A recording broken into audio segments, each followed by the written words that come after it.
All right, another episode of BuckShots with Luke and Trevor. Unfortunately, Luke will not be here with us today. He's currently held up right now with other things, so it's just me back from 1 week layoff at the Bucks game Saturday and Friday. And let's just jump right into it. Saturday, Bucks played the first of two against the Magic, and they look good early, and they really just kind of outlasted the Magic. I want to say jumped out to a huge lead in which they had 70 in the first half of that Orlando Magic game, and this was the game on Sunday, I believe. Um, Jumped out, got 70 points, highest first half lead in, I think, if I'm not mistaken, franchise history. And this was just, complete utter domination. Excuse me. Luke and I have talked so many times when the shots are falling, this team is nearly unbeatable. And not only were the shots falling, but the shots weren't falling for the Magic, and it showed. And after two nights, really, of the Bucks playing well, shooting out of a cannon against the first game against Orlando and against OKC on Friday. Um, After they really let those two teams back into the game, OKC came down to the last few possessions. Orlando on the first night came down to 6 with 2 minutes left. It was really nice to see them stretch this wire to wire. Now, they were outscored 36-18 in the fourth, but when the lead was as large as it is and still seeing them win by 31, that's not much of an issue, obviously. Main story of the game, though, it wasn't Giannis. It wasn't really Bobby Portis. It was just kind of the pieces. Luke and I have talked all the time about the pieces of the Bucks needing to step up when Giannis doesn't have a great game. Giannis didn't have a great game this game. 4 for 12, 0 for 4 from 3, only 12 points. Granted, he only played 24 minutes, but we talked about guys need to step up, especially Drew Holiday, and step up they did, right? Middleton was efficient, 12 points. Bobby Portis, 13. Drew Holiday, 18. Grayson, 14. Nora, 14. Connaughton, 17. And that's one of the games where if you're a Bucks fan, that's a lot more of what you're used to seeing. That's a nice relief, so to speak. Not only are you able to not pound some of these starters with minutes, as we've seen, Giannis, Middleton, these guys getting a ton of minutes when they do play. It's nice to kind of spread it out and also give some minutes to the young guys. They gave 22 to Hood. He's not a young guy, but he's a free agent. Guy that can help you. Robinson had 14 minutes. Thanasis had 14. Wara had 26. So that's really one of the things you like to see. And although that was a very good game, obviously, and the Bucks won't shoot that well every game, but I think the best part of that win, personally, was 3-point shooting. Right? You win by that much. You have that big of a lead. You expect to be shooting lights out that can never be replicated. The Bucks shot 40% from three, and that's obviously very good. But that's not something that's so out of the ordinary that this game is certainly just a wash, in my opinion. If the free throw line, left a little to be desired there, but overall not too bad.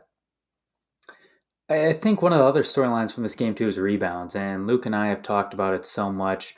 The Bucks need to start winning those the rebounding battles, and they did this game, 55-47. Had less offensive rebounds, but defensive rebounds crashed the glass, and that's the thing that the Bucks were missing with Brook. And Luke and I have talked about it. They got to find a way to get rebounds without Brook, and they did a fantastic job of that game, getting it done.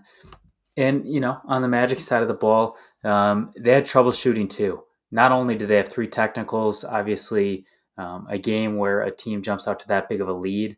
Not only is that problematic and causing anger, and you can expect those, but it can also be expected because they weren't shooting well.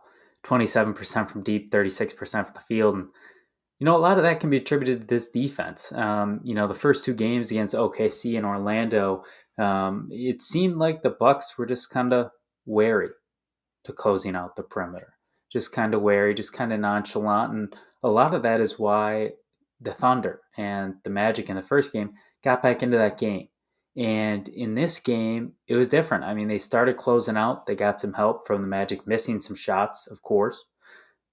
But they finally showed that killer instinct from tip to finish, from the start of the game to the end.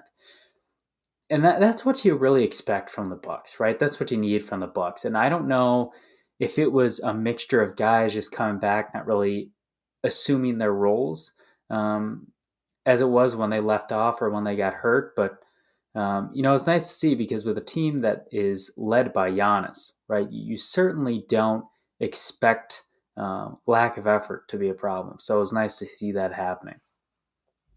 So moving on, that was a Sunday's game.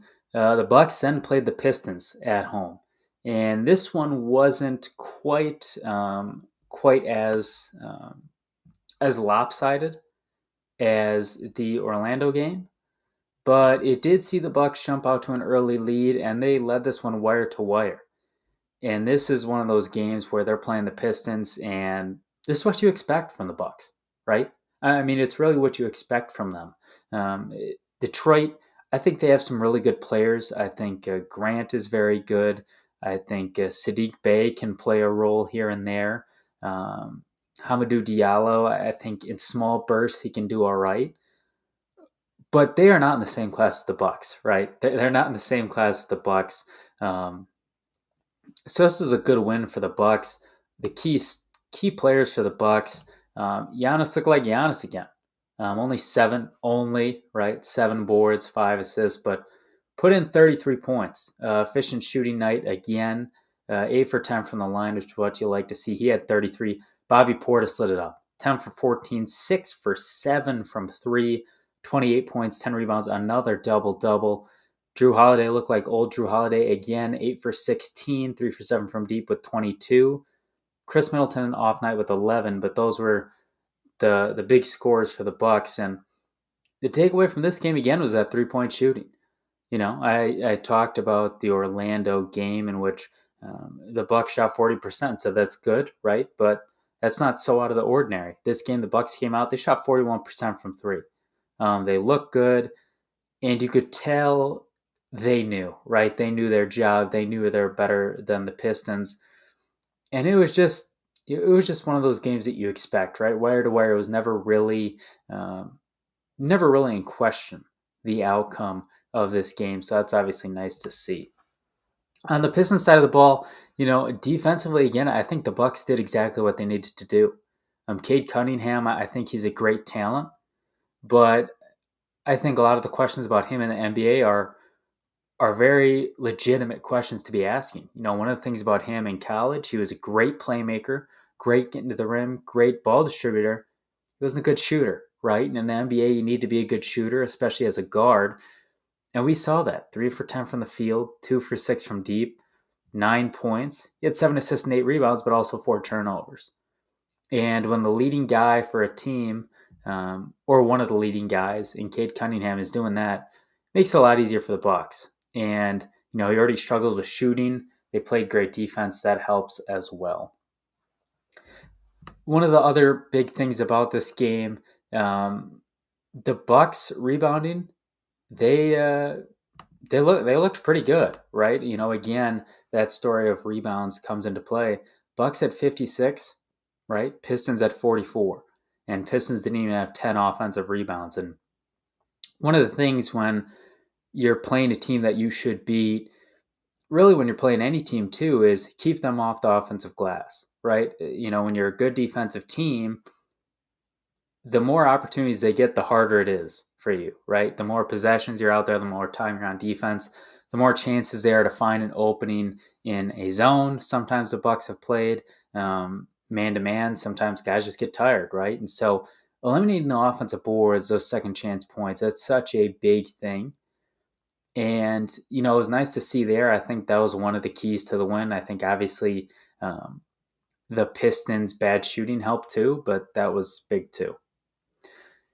And so one of the things about this game that I kind of wanted to touch on, and I know Luke is probably wanting to touch on as well, Bobby Portis. Bobby Portis in this game had another fantastic game. Like I said, he had 28 points on 10 of 14 shooting, 6 for 7 from deep.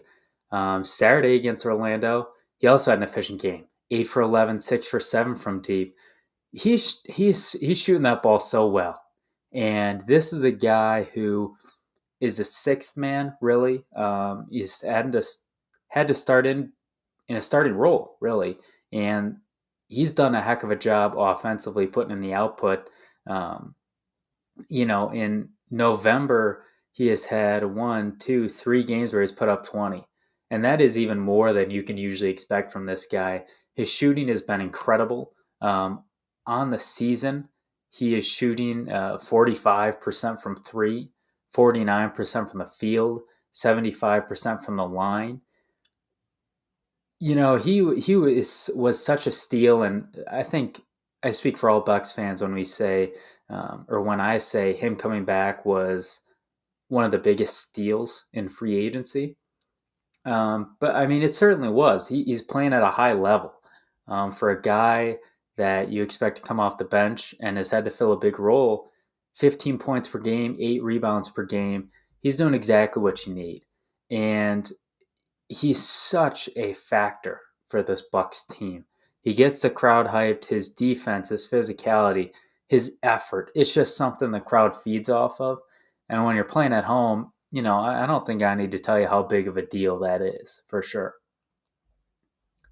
So moving on, the next game in the Bucks past week was against Denver. Actually, yesterday, Bucks went into Denver, which historically not a great place for them to play. They not only won, they won by 11. And one of the biggest things, if you're looking at the box score, Bucks held Denver to 16 points in the first quarter, jumped out to an early 11-point lead, just led it to wire.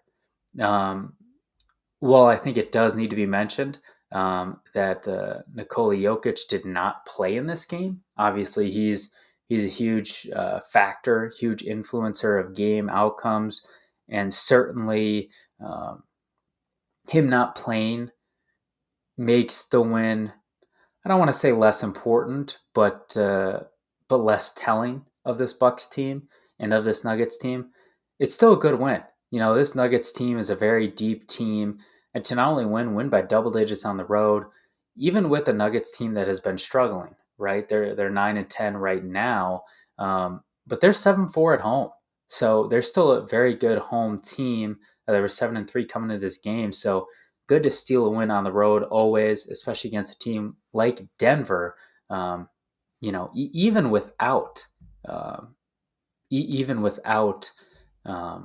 Jokic, it's always the thing you like to see. Big guys this game. Giannis had a Antetokounmpo, 10 for 13. I mean, you talk about efficiency, it's there.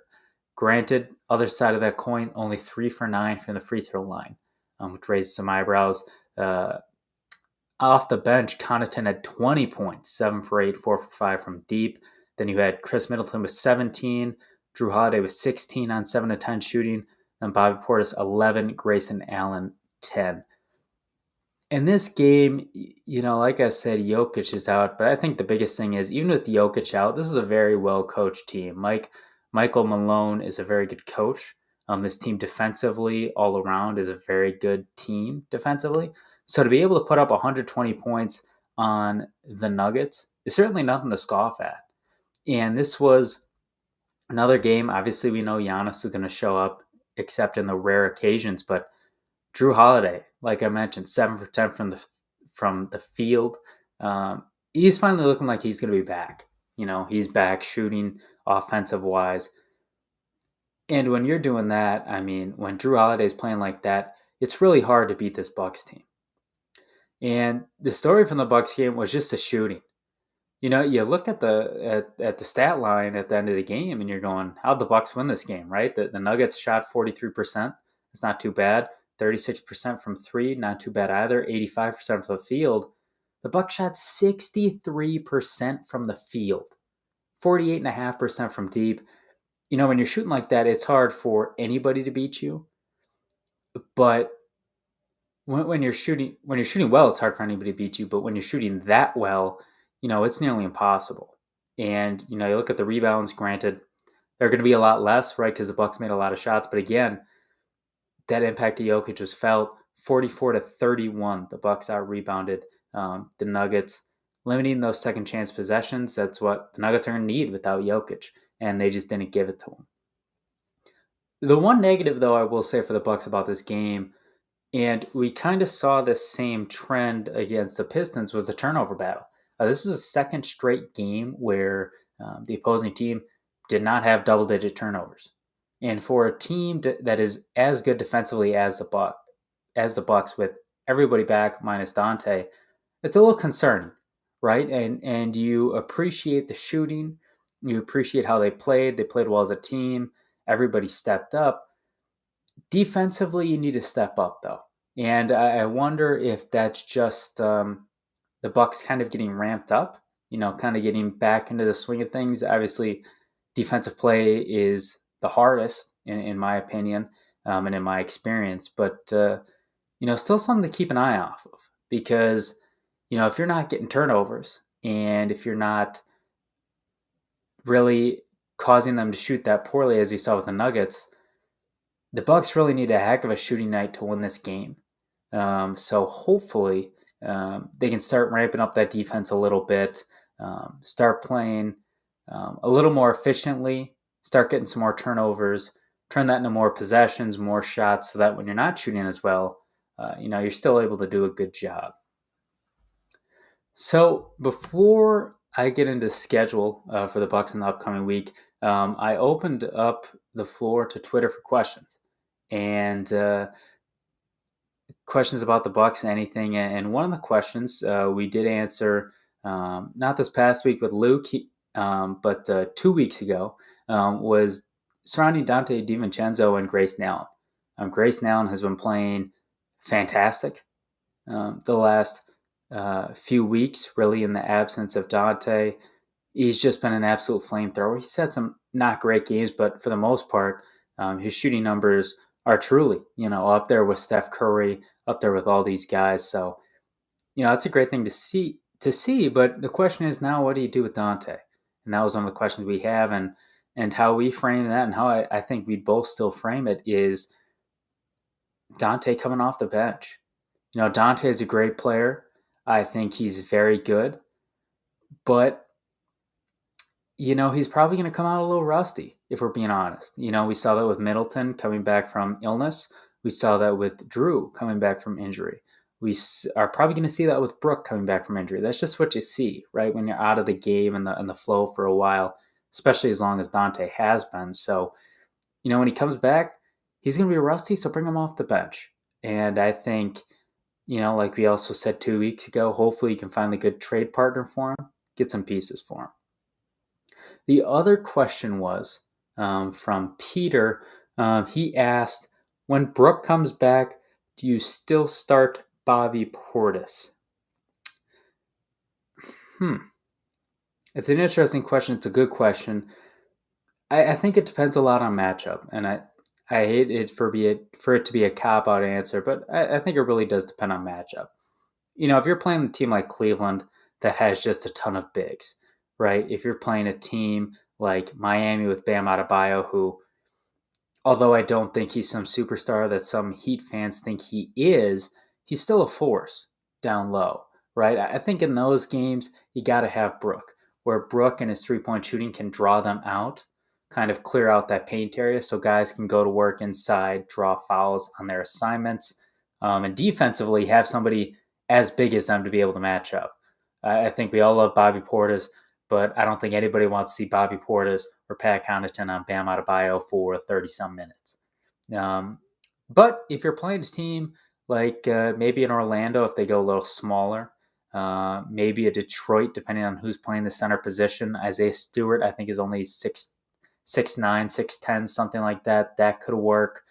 Brooklyn, if they go small ball. So I think it really depends on the matchup. I think it's good to switch them in and out. I think they should kind of do that. But with Bud, I think we'll probably see Brook Lopez when he's back. He'll be fully healthy. I think we'll see him back in the starting lineup. Although I don't agree on it, hey, he's got a championship ring, right? So who's to question him? So for any other questions, feel free to tweet at me or at Luke. I'm at Trevorland2. Luke is at Luke Rhyme.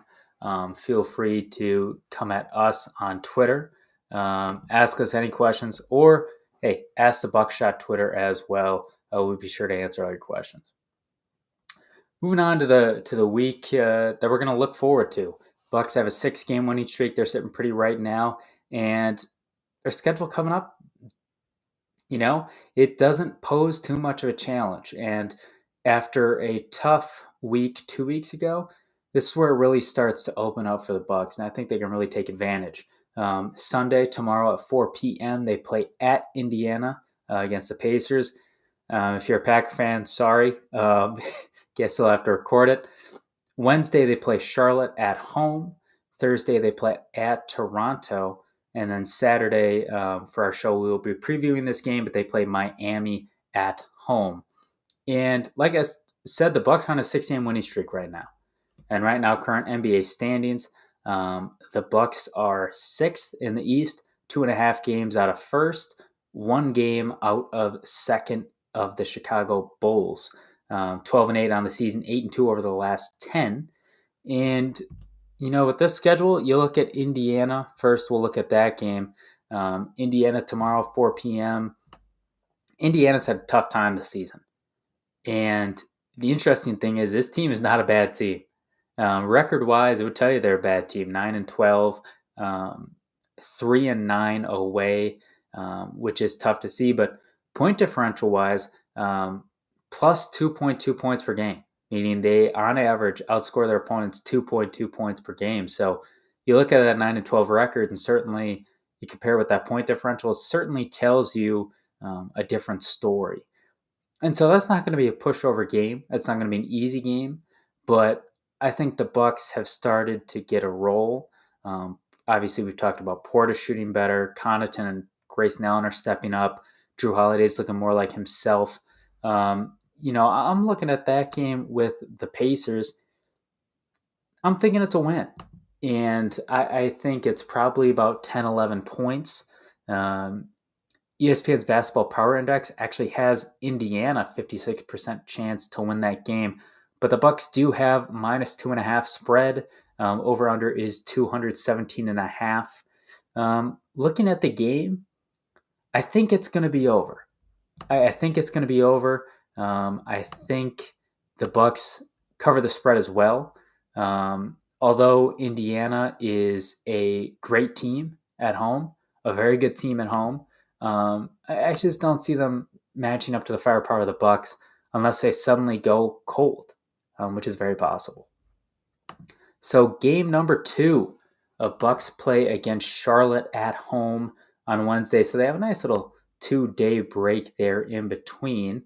And the Charlotte Hornets right now, don't blink, but they're 13-8. And they are first in their division. They are 5th in the East, a half game ahead of the Bucks.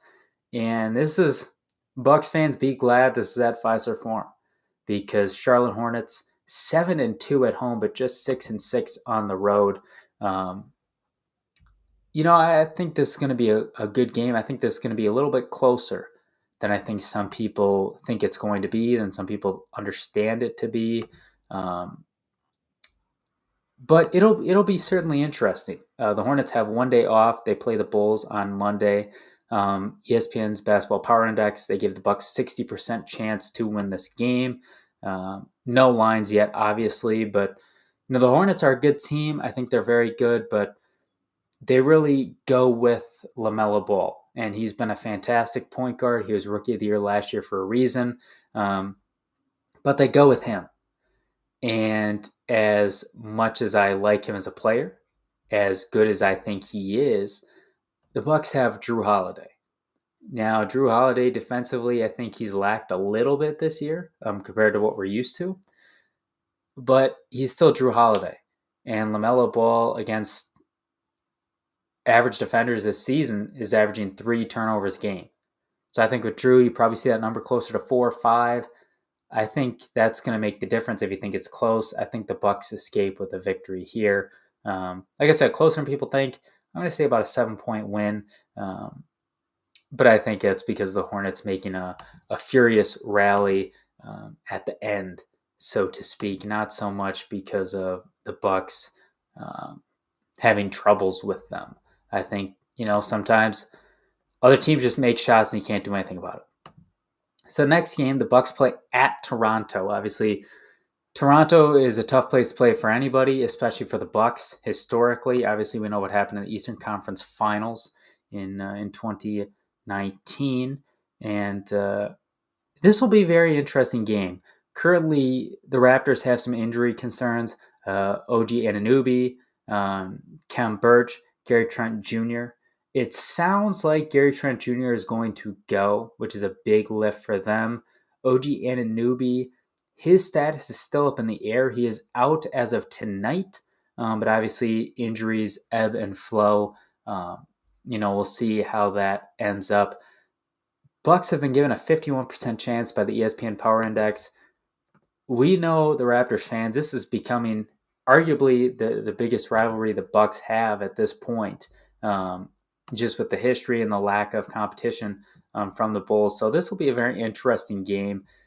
It is at Toronto, but Toronto has really struggled this year, and especially have struggled at home. Not only is Toronto 9-11 overall, actually a better away team than a home team. 7-5 on the road, just 2-6 at home. But again, kind of like the Pacers, this team is not just the record, right? Point differential minus 0.3 points per game. That's the same as the Knicks. That's better than the Cavs, who are 9-10 and were near the top of the East for a little bit. So this team, they'll play everybody tight. They'll play everybody close. I expect the same thing in this game. The fans are incredible. The atmosphere is electric. Looking at this game, I think the Bucks slip up in this one. I think the Bucks are the better team, and I think they should win this game, but I think they fall just short. However, if OG Anunoby does not go, or if Gary Trent doesn't go, I think that tips the scales in favor of the Milwaukee Bucks. And so those are the 3 games this week. Again, at Indiana Sunday, Charlotte Wednesday, at Toronto Thursday. So tough back-to-back for Charlotte, Toronto. But then when we are back next Saturday, the Bucks play Miami at home. So 3 games. The Bucks currently sit, like I said before, in the 6th seed at 12-8. I think the Bucks go 2-1 this week, with a very good chance at 3-0. I think we'll see him 14-9 or 15-8 at the end of this week. It seems like this Bucks team is back, right? They're not high flying alley-oops all the time, right? Their defense still needs to pick up some things, but shooting wise is what you expect from this team. They're starting to beat teams consistently, and they're starting to blow teams out again. So, for all Bucks fans, I think this is the start of something special. I think this is the start of a time again when we can enjoy and not be stressed, as I know I and others have been, as of when will this team finally come together. But it's going to be a good time, and season's moving on quickly though. We're already 20 games in, 62 left.